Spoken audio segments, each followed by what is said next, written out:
It could be something as simple as pictures of their great grandma, or it could be the blueprints of items that they work on, that critical data that they need to keep their business up and running. Could be nudes. Well, I'll tell you what.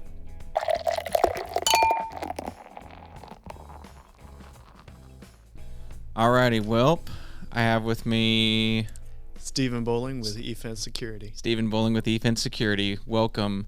What are we drinking here? We have Left Hand Brewing Company's Milk Stout. It's dear to my heart because it's from the town that I was born in, Longmont, Colorado, in the Boulder County, the foothills of the Rockies. It was a fantastic place to grow up as a child. So you grew up there as a child and you started drinking this beer? Absolutely. Drinking age was no. The reason why I came across this, I heard that there was a brewing company in my hometown, and I searched it out.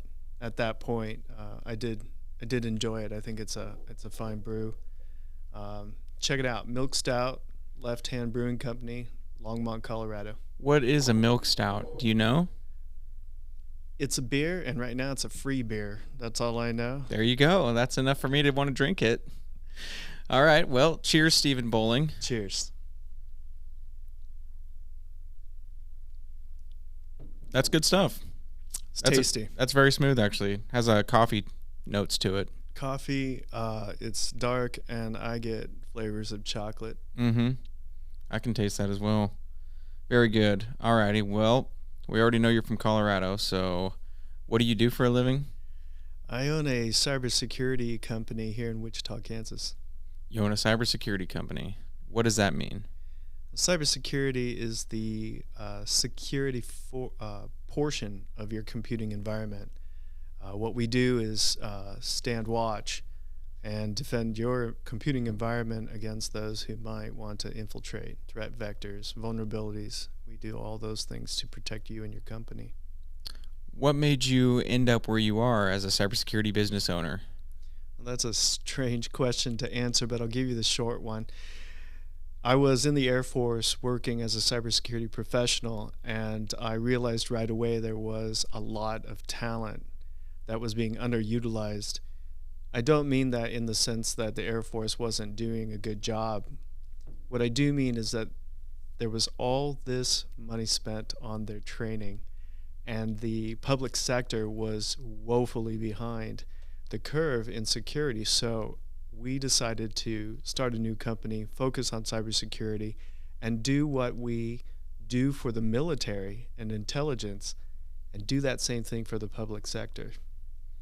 That's a crazy bridge into the civilian world. I mean, when did you realize that the skills and the way that the military conducts their business as far as computer security goes translate into the civilian world? And when did you find out there was a need for that in the civilian world? Well, I've been a small business owner before. I did that also while I was beginning my military career. I was fully aware of the lack of cybersecurity professionals in the public sector. The thing that caught my attention most was the mentality of a cybersecurity professional coming from the military is security first. If you go and talk to a small business, their IT professionals are generally, for small businesses, mind you, somebody who just happens to be good with computers, or somebody's nephew who likes computers, or that is their hobby. That's the thing that they enjoy. That doesn't necessarily relate to cybersecurity. The professionals that I met in the Air Force, they were security minded. Security first. Security first. Their profession is securing our nation's most important data. And that's our nation's secrets. They're guarding those, basically. In the case of the security professionals that I work with, that's absolutely true. We guard top level, secret level information. Mm-hmm. And if we do that for the military and we do a good job, we can do that for any small business. That's probably pretty attractive to a small business owner, knowing that their team that's coming in to secure their own little network is guarding some of our nation's top secrets. Do you advertise yourself as that?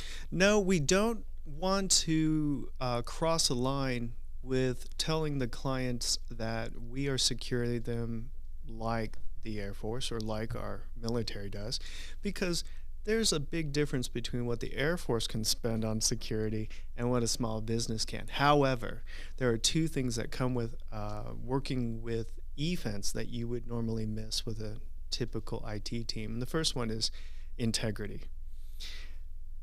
These individuals have taken a pledge. They have sworn that they're going to protect this country. That's a unique kind of individual. That's not the type of person who's just interested in computers. These people are interested in doing something greater with their lives. That integrity comes from because that's how they're built. Are all of your employees military? Every single one of the people that works with eFence, all the team members, are military professionals that carry a top secret clearance. Really? Absolutely. Well, that seems like something you'd want to advertise. I mean, even if you shouldn't, I mean, I feel like that you're very trustworthy if you're advertising, hey, we guard the nation's top secrets. All of our employees do.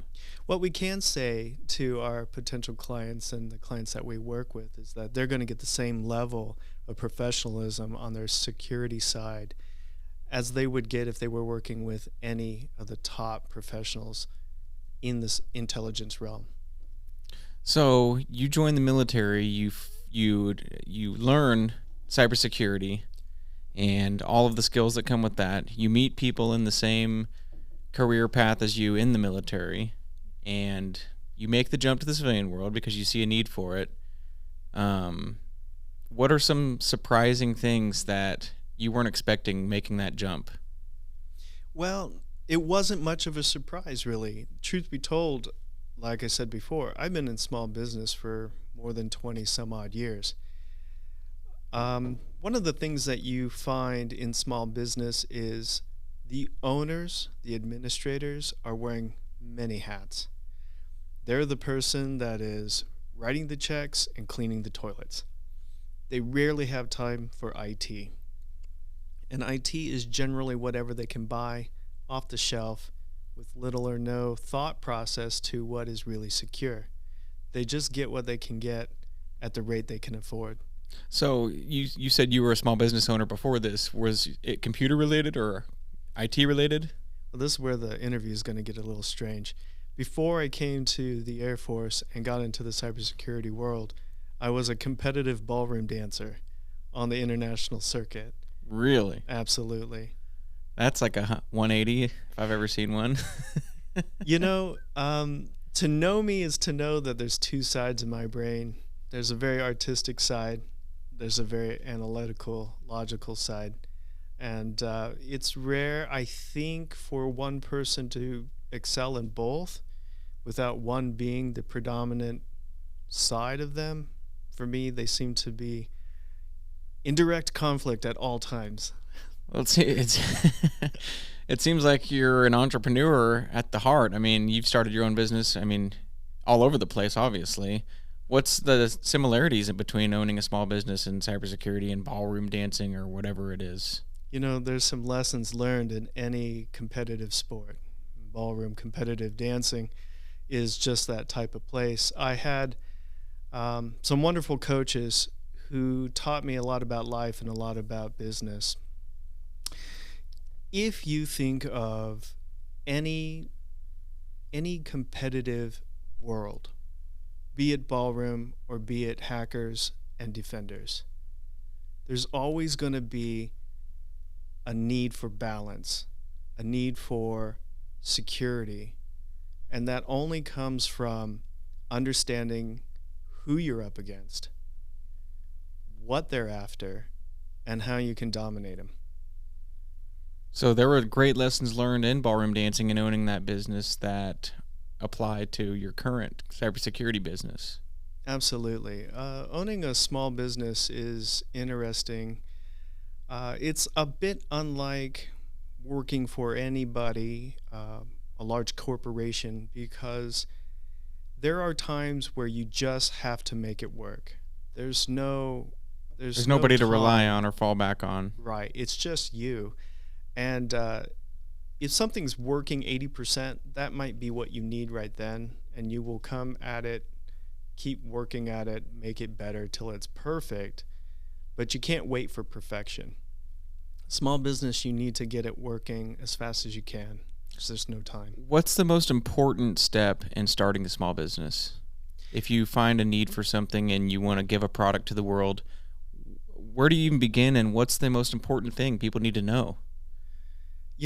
I think the first thing if I were talking to somebody who was thinking about opening a new company, the first thing that I would want to make sure that they knew very clearly was whether what they were doing was a vocation. Is it really just a hobby? Is this something you like doing? Or is this something that you want to make a living at? Because those are two different things. For instance, let me talk about the professionals that work with me at eFence. They have a wonderful job in the Air Force. The pay is decent. They can buy a house, car, have a family on that income, but it is a blue-collar income. But it's still enough to live comfortably. It's enough to live comfortably. When you're in small business, especially at the beginning, and your reason for opening that business is because you like doing it, it's probably not going to give you the stable income that you think it might. Instead, you have to think of businesses not about what you want, but what is it that your patrons or your clients need? And I run into a lot of people over the years where they have this idea. It's because they're interested in it. It's because they find it interesting. It's something that they're passionate about, and they think, oh, this is a great idea, and really it's not profitable because other people out there aren't after what they're trying to do. Absolutely. They might find it interesting, and by all means, get involved. Maybe you can make a little bit of money on it, but don't turn that into a small business. So you think it's super important, if I was to start my own business, that I separate my emotion from it almost? Like this is strictly for my living, for a business, for profit, versus something that I just do because I enjoy doing it? Well, it's better to do that up front, right? Because you're going to learn that lesson at the beginning, or you're going to learn it a couple years in when the business is not working. Right. So you want to know that the business that you are starting, that you can divest yourself emotionally from it if need be. So you can do what you need to do to be successful. So if somebody was to get into cybersecurity, would you recommend them going their own route, on their own business route? I mean, let's pretend this person's not going to come work for you. You're just giving advice here. Or would you recommend going the route of working for somebody? Well, I'm going to tell you something. I think that the market for cybersecurity is lagging. I think we need 1,000 more companies like eFence. So I would encourage. Is that right? Absolutely. We're that far behind the curve. The hackers, the people who would take your money, they're everywhere. And computers only make it easy for them to do it. So it seems like then technology has been advancing and advancing and advancing so quickly that people are forgetting the most important step, which is protecting the data. But you know what's crazy is people didn't even think of data as a hot commodity until recently. I mean, you go back 20 years, data, what was data? That was just a bunch of ones and zeros people didn't care about. It's becoming more and more apparent that data is something people really want. Well, what's interesting is that the hackers, the ransomware artists, they figured out a couple things. First, it took them a while to generate revenue from stealing data, okay? So if you're going to steal the blueprints of an F-35 jet fighter, there's a pretty small market of people or groups that are going to be interested in that information. Generally, nation states, right? Large corporations. Not just some dude. No, it's not going looking to to be build some one kid in his a backyard. basement, right? Absolutely, that's not going to be the case. But what they realized that once they stole that data, it was going to be really hard to get somebody to pay for it. The conclusion then, of course, is, hey, maybe the data is not important to a country like China or Russia. Maybe they don't even want to do business with you. But that data might be really important to the person you stole it from. It could be something as simple as pictures of their great grandma, or it could be the blueprints of items that they work on, that critical data that they need to keep their business up and running. Now you've got something to sell, and you have a person to sell it to. Could be nudes. Well, I'll tell you what. We should all think that somebody has a chance to pick up our phone or look at our data at any time, and probably not put things on there. Probably never put it on there. From a cybersecurity professional point of view, don't put anything on there that you would have a hard time explaining. That's for sure. Make sure it's a good nude if you're going to do one, and your face isn't in it. Have a professional work. Have a professional do it for you. Good lighting. I will say that I look at data maybe in a different way. See, data to me is like people, pets, and pigs. Pets and pigs. Pets and pigs.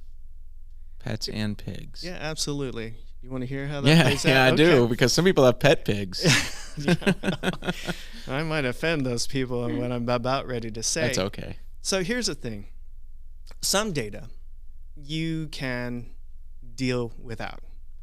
Maybe it's old data that you don't use. Maybe it's something that you can retrieve by other means. That data, those are pigs.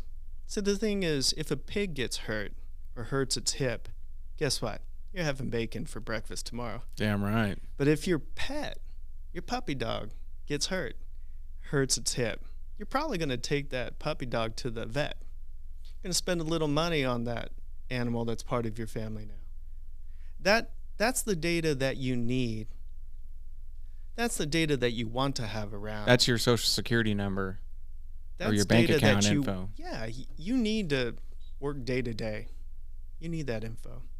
But if a person or your sister or a family member gets hurt, there's probably no length that you will go to make them better. If they have to do surgery, if they have to go into ICU, you're going to spend that money because that's your critical data. You need that. If you don't have it, you can shut the doors tomorrow on your company. That makes sense. We have to understand data today is different than it was 20 years ago. Bad actors have weaponized your data. They're able to take not the pig data, not your pet data. I want that bacon. I know, right? I'm hungry. I should sip some more beer. But that really critical data, and they're using it against people. And here's the unfortunate thing, and this is something that makes it easy for me to wake up for work in the morning. When you pay that ransom, you're going to fund some really bad people. Human trafficking, drugs, those types of things are where that money also goes to. So you've obviously dealt with this before in your company, I'm assuming, where people will be holding information from somebody and requesting money for it. What's the route you go? What do you do? Do you pay them? Absolutely not. No? You shouldn't. Here's what you need to think about. You give them more money, it just gives them more access to faster, more powerful computers. You do not want to give them money. I think the way the United States deals with hostage situations and people who would do ransom is absolutely the right answer. You don't pay them. There's two ways to go about it. First and foremost, you can be patient. If you're patient in time, the security companies, the people that are working against the hackers usually come up with a solution. Problem is, it might take a little time. The second thing you should do is have an effective backup solution. Now, there are ways around people's backups, and sometime if anyone needs to, once the assistance of eFence understand how ransomware destroys or defeats your backups, just give us a call. But suffice it to say is there are means to take your critical data, store it encrypted on the cloud in that kind of computing environment where it is safe. At that point, if you do get hit, you unplug everything, wipe it all clean, reboot from a fresh image, download your data from the cloud. It might take time. It might be costly, but you didn't give the money to the bad people. I like that. Don't let them win. Don't let them win, because the more you let them win, the more they can take advantage of more people. Absolutely. So that being said, storing stuff on a cloud, is that a service you guys offer, or do you recommend well-known cloud services like Amazon, Google? Amazon, AWS, Microsoft Azure, these are companies that are well-known, iDrive. But eFence utilizes our own servers. We have 6 data centers around the country and a couple outside the United States. What we do is we take that critical data and we store it there for you. So you provide a cloud service? We absolutely do. And it's backed up by the integrity of the security professionals that are part of eFence. It's a good selling point right there. Absolutely. I'm telling you, man, that's a good... people like to hear that, knowing that trustworthy people are working on their data.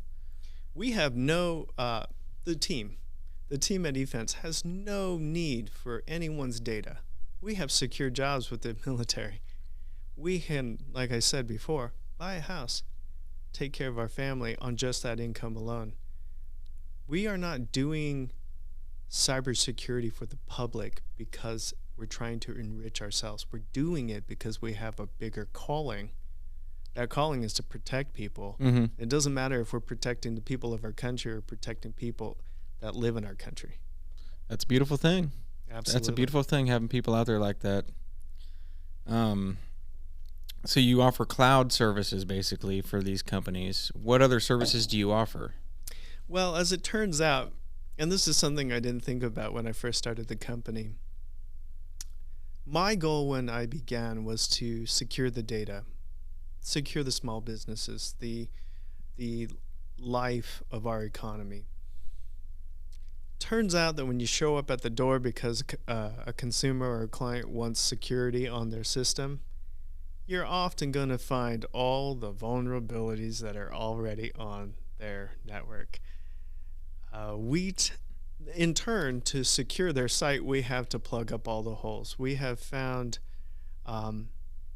we have come in and been just amazed at the inadequacy of the networks of these small companies, and we end up doing IT. You just do IT work. We end up doing IT. We have to do the IT to make it right. For sure, yeah. Before we can get to You don't want to secure. be operating on a shitty network of stuff that an intern or somebody's nephew's created for you, right? Well, they tend not to think holistically. Each individual part of that network might be fine, but the gaps are there all the same. And that's what the bad guys want to find. It's like I can secure this place, but if you open a door or leave a window unlocked, you can't help that, really. I can't stop that. Mm-mm. So we have to start at the beginning. We used to think. So you like to strip it down and build it back up how you'd like it to be. Sometimes we can do that. Other times, that's not an option. We take them from where they are to where they want to go. That's the first thing you have to understand. That's the first thing I have to describe to small business owners. I said, if you call me up and you say, hey, I'm lost, the first thing I'm going to say to you is, where are you? I can tell you how to get where you want to go when we know where you are. But most people don't really understand their IT environment or their computing environment that way. Most of the time, all they are is floating on the ocean with nothing but blue water and blue sky above them, not even birds to tell them if they're near land or something. So we often have to show them, okay, this is where we are, good or bad, but this is where we can be, and this is what it's going to take. Well, you probably need to explain to them a lot of what you're explaining to me, and that's why you even need cybersecurity, because I'm sure a lot of people out there don't even know or care. I think the first thing that people say to me without question is, they don't need no one needs my data. I don't have anything that anyone wants. I don't have anything to hide. Isn't that the greatest one you've heard? Oh, sure. There's nothing here that anybody wants. You're right. You might want it. And if they can take it from you and sell it back to you, then they win. They win. Yeah. Yeah, and you lose twice. People probably don't think about that. I don't think about that until you explain it to me like that. I always, you always hear about them in movies wanting to steal your credit card number so that they can go use it to buy stuff for themselves. You never think about, I'll steal all of their family pictures and then sell it back to them. Yeah, here's the thing about stealing your credit card. There's a limit on your credit card. That's true. Unless you're a high roller. Absolutely. Yeah. Unless you own a cybersecurity business. And then, no, so here's the thing. There's a limit on a credit card. But with stealing your data, if you're a small company, not only can I take you for all the money that you got cyber insurance for, right? You think, my data, if I got it stolen, this policy for cybersecurity insurance for $500,000 is going to be enough. You're right. But that's where they start. If you have $500,000, that's the lowest bid. They're going to ask for $500,000 plus, whatever they think that you can afford. That's how they get you. You ordinarily, maybe you don't have $500,000 in profits in a year. Do a lot of these attackers that you've seen, personally, do they go after the people and know what they do and want the data of the? I guess what I'm trying to say is, do they understand what the person they're stealing data from is doing, or is it just random attacks across? Here's where it gets a little scary. Let's start with a burglar. Let's say just a burglar comes around and all he's doing is checking if your doors are locked.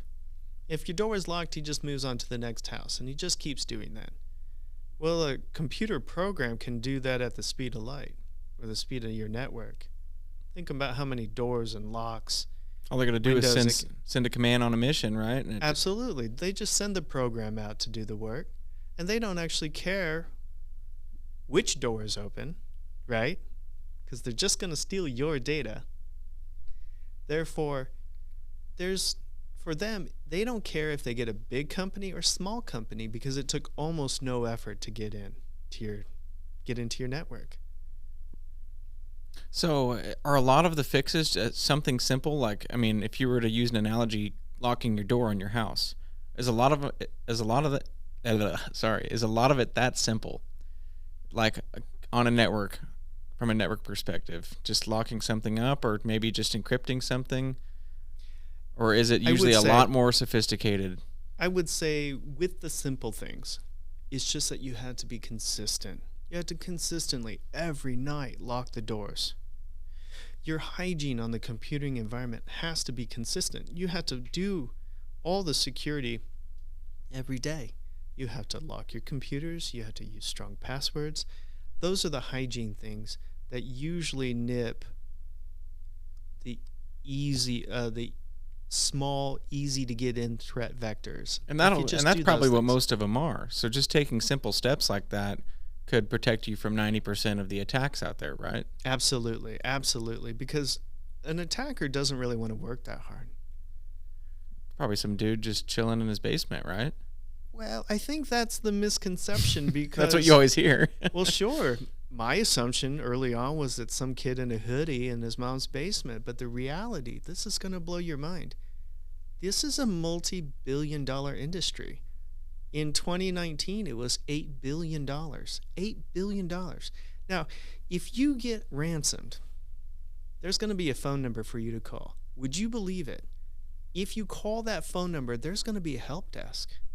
There's going to be somebody who picks up the phone and tells you, instructs you, in fact, can lead you through the process of purchasing Bitcoin or cryptocurrency. To pay them? To pay them. Is that what they like to get paid in? Absolutely. Really? Cryptocurrency is for hackers, illegal stuff, black markets, drugs. Deep web. Absolutely, because it's hard to track. Yeah, that's true. How Never do you really know thought who about owns it, that. right? So they're going to walk you through the process of purchasing cryptocurrency so they can get paid. Think that through for a minute. There's a help desk. There's a support team. There's a support team. It's like a business of its own. One of the incidents that happened in the United States, when the security professionals went through the incident response, they noticed that the hackers did something kind of interesting.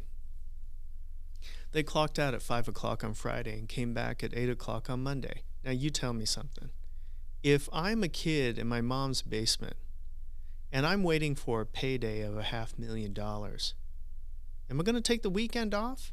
Or am I going to sit where I can get to the phone or where I can get to my computer and wait for that big payday? Probably that's what I'd do if I was sitting in my mom's basement.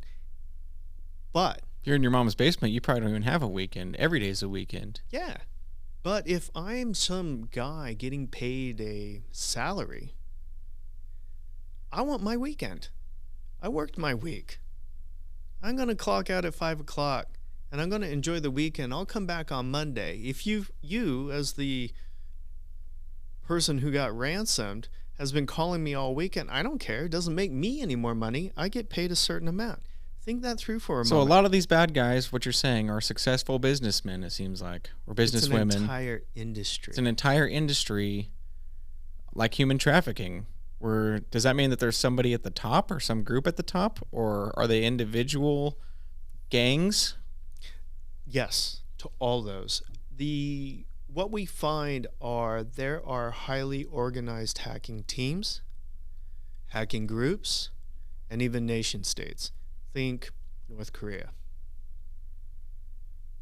They need money, and so they can take it from you, the rich American. That's an interesting perspective.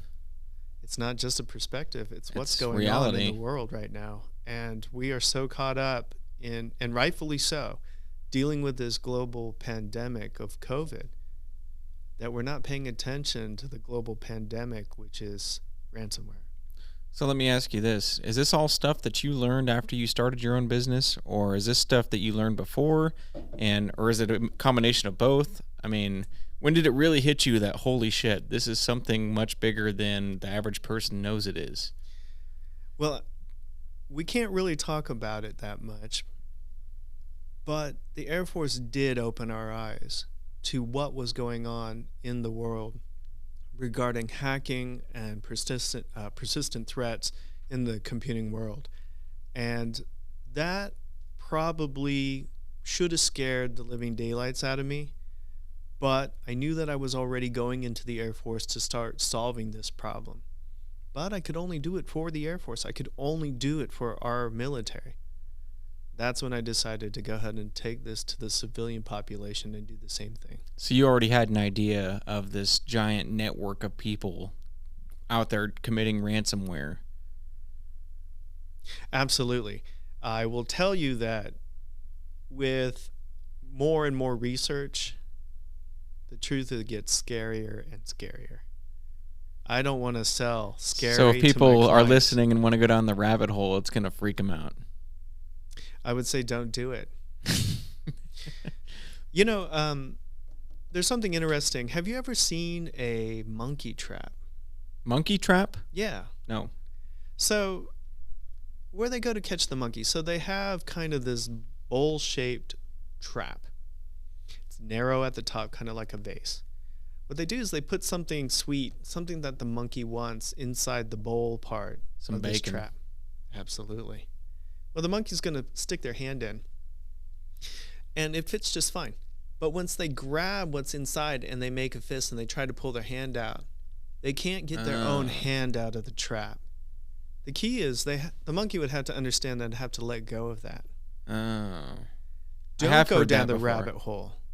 Because when you go down the rabbit hole, you're going to see something that's enticing. Because that's what hackers want you to do. A software that you think you could use for free. a game that you always wanted that you don't want to have to pay for. And you're going to grab onto that, and it's going to come with some consequences. Don't go down the rabbit hole. Trust security professionals. They're the ones who know how to navigate that world and come out relatively clean. So what's your best advice? I mean, if you could give one piece of advice, if you had a stage speaking to every internet user out there in the world, the average internet user, whether it's smartphone or computer, what would your one statement of advice be for everybody? It's two parts. The first one, you can't afford to actually get hacked. It has to be prevention. It has to be prevention. They'll take you for everything you got. They'll take you for all the insurance that you spent on it, and they want more. The second part is emails. Don't get phished. If you don't know that if you weren't expecting that email, just delete it. Just delete it. If you don't, what do you know mean who by it's coming phished? from. Phishing is an attempt where hackers will use some information that they already know about you to get you to open up, generally an email, and click on a link that allows them to infiltrate your system. So it involves like phishing. You're supposed to grab something like a hook would be an email link or something? Absolutely. So they're out there trying to get you to click on that link. They're baiting like, oh, you. I know this guy likes porn. Absolutely. They send you a porno link. You're like, yeah. Well, Doesn't I turn don't out. know. I don't know what gets people, but I will say, here's the thing. Be honest. If you got an email that said nude pictures, at this point in your life, you know that you better not open that link. You know, there's hot singles all around me. Yeah, but you know not to open it up. Here's the deal. But even if you know not to open it up, and most of the people that see an email like that don't open it up, it's 100% don't open it up. I can guarantee you I could write an email that you would open. You think so? Absolutely. It'd work like this. Let's say not you, because you're a bright person, but I don't know about that. Let's talk about your grandmother. So your grandmother gets an email that says, your son Jesse has been in a car accident, or there was an accident at the school he's at. We attached a letter with all the names of the people that got injured. I guarantee you your grandmother's going to click that link. They pull on the heartstrings. Absolutely. Absolutely. Yeah. And even if you're smart enough not to open that link, and you decide, I don't want these emails coming at me, I'm just going to go to the bottom of this email and hit unsubscribe. Guess what? That's where they put That's another link. They just hatched. So it's best just to delete that shit. If you get something, delete it. Delete it. And you're safe. From a phishing attempt anyways. From that phishing attempt. That's an easy way to get at people, and it's how most attacks start. So start with that. So do they do their homework then and find out things in your life that you care about? Usually? I mean, I'm sure it's different. It's our fault because we put all our lives out there on social media. That is a very good point. Do you think that that's a bad thing overall? Social media? Not necessarily social media, but posting everything about yourself. I know some security professionals who would not touch social media with a 10-foot pole. I believe that if you're prudent and you only put data that you don't mind being stolen or out there to anybody? Data that can't be used against you is probably fine, and only allowing people that you already know to view that data. That's the problem, though, is that it's not even necessarily people you're sharing it with. In today's world, if you have the Facebook app on your phone, I mean, you have all sorts of trackers that are selling your personal. I mean, it might not even be something you're posting, right? Can't they, like, let's say I have social media installed on my smartphone. I don't know if this is true or not, but there's a lot of talk about them being able to track anything you can do without your permission, whether it be your microphone, your camera, your GPS. Is that true? Well, let's be clear about that. Often people give those applications the right to do that. And if you go into some of your settings, if you open up your applications, if you go into settings, open up your applications, for the most part, there's a permissions portion of that you can turn off. Mitigate that risk then if you know what you're doing. And it's not very difficult to get into that on your phone, and I would encourage people to not give applications or apps access unless you really need it to do that. Access your microphone, access your data. Also, there's typically nowadays you'll see where it says access my microphone or data only when I'm using the app. That means when you open the app up, that's the only time it's able to use your mic or whatever. That's what I would do. Do you have any funny stories or dumb stories about a client of yours that was just completely naive or really stupid when it came to cybersecurity? Well, let's I don't want to indict one of my clients, but this is more really an indictment of the IT team that was working for that company prior to eFence showing up. There don't have to be any names. So we were having a hard time with their network. We needed to make some corrections on their computers. We needed to do it when those computers were not on the network.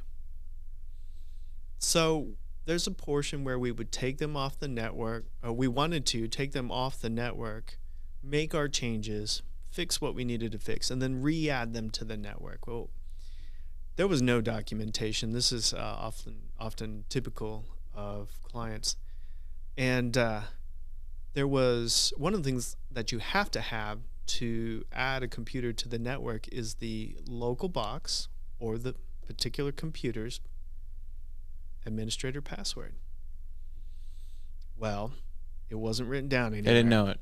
No, they didn't know. It wasn't written down anywhere. So I'm just pulling out my hair. I'm trying to figure out how I'm going to get this computer onto their domain. And I remembered something interesting. I saw an account called User. I didn't know what that was when I saw it. I just happened to cross it on the server while I was doing some maintenance there. I said, I wonder if the administrator username happens to be User. I said, okay. So I type in User, and now of course, it's always username and password. So now I'm sitting here thinking to myself, my team is running around with their heads cut off too, because we have them off their network, and they need to be using these computers, right. And they can't because it's not on the network anymore. And I'm sitting at the front desk, and I'm shaking my head, and I'm like, we don't know the password. And I said, what? I said this to myself. What is the stupidest password that I could come up with? If my username is User, it's got to be password. No. Blank. There was no password at all. I sat there and looked at it for about 30 minutes before I just looked at it and said, you just click enter? I just hit enter. I was in.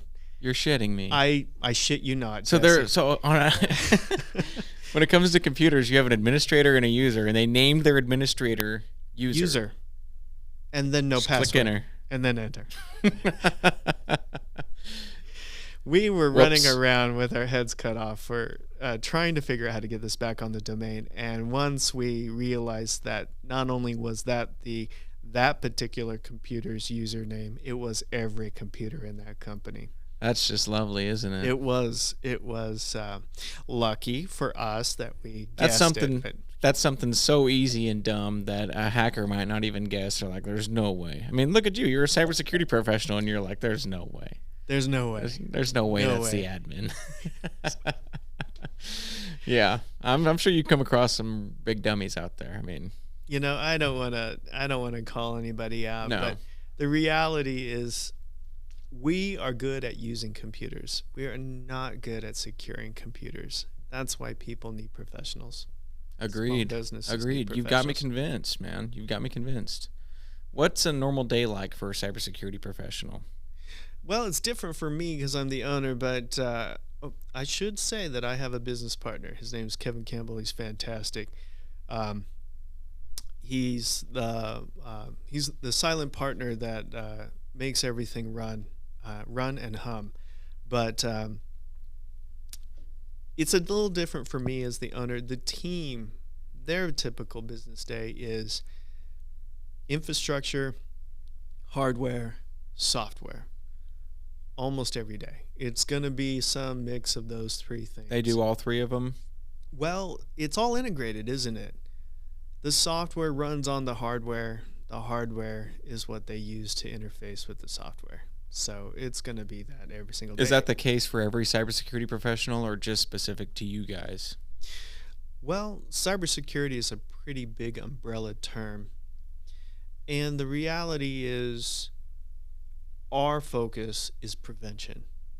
There are wonderful teams that deal with the aftermath of a hack.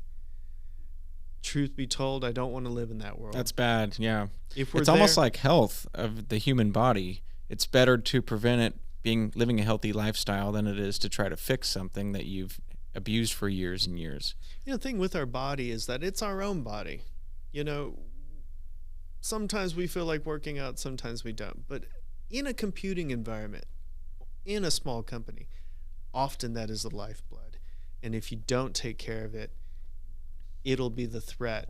It'll be the cardiac arrest to your company, and you're just going to shut it down the next day. That's an interesting way to put it. That's for sure. So, that being said, if you were 18 years old again, let me rephrase that. Let's say you go back and meet your 18-year-old self. Would you tell yourself to go the same route you have gone as far as cybersecurity goes, or would you find a different route? Would you do anything different at all? That's I don't know what it's like for anybody else. I've lived a pretty eventful life. I wouldn't change one wrong turn that I've made all these years. Obviously, you went ballroom dancing and you ended up in cybersecurity. That's not very expected, I'm sure. I think I finished my bucket list when I was 28. When you were 28 years old, you finished your bucket list? I did. What did you all have on your bucket list? Starting a cybersecurity business? Actually, the very first thing was learn how to tango dance. Really? And then that led to ballroom dancing? That led to competing professionally. That did, didn't it? Absolutely. So sometimes the path that doesn't seem like, sometimes taking a path that seems like it's going one direction might end up in something totally different. I would say that for me, that's been an enjoyable ride. But if you were to ask me if I went back to another 18-year-old person, somebody other than me, because let's say somebody's 18 years old and they're trying to get into cybersecurity in some way. They have a passion for it. I absolutely encourage it. What's interesting is that I did come to the military late, and as I was at basic training at boot camp, I saw people quite a bit younger than me, and they were at that stage. We all were at that stage when we were in 17, 18, 19, even 20 years old, where we were going through the motions because we really did not know what we wanted to do. The military is a wonderful direction to take. From there, take those skills, take that education that you get in the military, and then use it for good things. Take the next right step, you'll be fantastic. So you would recommend going to the military if you were going into cybersecurity as an 18-year-old? Absolutely. You're not going to get... Here's the thing. You can go to college and get your computer science degree, bachelor's, of which I have one. I think they have degrees in cybersecurity too. Yeah, it tends to be an add-on. Yeah. It tends to be an add-on. You usually have to get a computer science degree and then specialize in cybersecurity. Thing is, when you apply for a job, companies want three things. They want 5 years experience, they want the bachelor's, and they want generally a list of certificates that say that you're proficient in certain levels of the IT world. Now, like certifications? Absolutely. You tell me how you're going to get all three of those things at the same time. Well, you can't. If you're going to school full time, where are you going to get the experience? When are you going to have time to cert up? Okay, so you decide, I'll just cert up. You get the certifications, you don't have the degree. You don't have the work experience. The military offers you all three things at the same time. When you go to military cybersecurity training, generally, you complete that training with a cybersecurity cert. You then go work for the military. You're getting real-world experience. While you're doing that, the military is paying for your college degree. You come out of one term, one enlistment with the military, you have all three things. You get the whole package. The whole package, and then you're ready to go and apply. Is that every branch of the military or just specific ones? Like the Air Force? I can speak to the Air Force and say absolutely in the Air Force, but the peers that I've met, the team members that work with me at eFence that are Army, are just as capable, and they have the same abilities, and they have the same training. I'm sure it's very similar. I mean, even if there are differences. I would say we speak the same language, which is one of the reasons why I almost solely work with veterans. Mm-hmm. That's a really cool business model. I mean, you don't really see that very often. That being said, what is the best and worst parts of being a cybersecurity professional? If you could explain it. Sure. The worst part is going in and deciphering somebody else's network. When you think about somebody's network, often the equipment is whatever was available at the right price at the time they needed that device. And then it's some kind of Frankenstein monster all cobbled together, and every component has its vulnerability. Every device has its vulnerability. All software comes with some vulnerabilities, known and unknown. So that's the hard part. Often when you come into a client, it's going to take some time to assess their network, to understand where their vulnerabilities are. That's the hard part. And you have to have a pretty good or well-rounded understanding of the IT world too if you're doing that. I mean, you can be a cybersecurity professional, right, that knows the different types of attacks and ways to prevent it, but when you're talking about tackling somebody's own network they set up, that's the whole package. I mean, that's the whole well-rounded IT professional, right? You got to know it all. Yeah, you really need to know a lot. At least some. Right, you need to know a lot about, let me back up. You need to at least know how to speak the language about all the different pieces and parts. What eFence does, and I think a lot of cybersecurity companies do, is they have groups of individuals that are experts or subject matter experts in that particular field of IT. Because IT can be servers, it could be computers on somebody's desk, it could be devices connected to that network, it could be things with the internet and software that they use. So there's a lot of different skill sets in the IT world. What I do is I maximize the talents of the Air Force personnel that work with me, and they're all skilled at those different areas. We all speak the same language, but we certainly have your own specialties. Experts, yeah. Mm-hmm. Skill sets. That's super cool. I really, really, really like your concept. I mean, I think that's awesome. Those two worlds, from the military experience and the civilian side that needs protection, I mean, I love the way you merge those. That's really cool.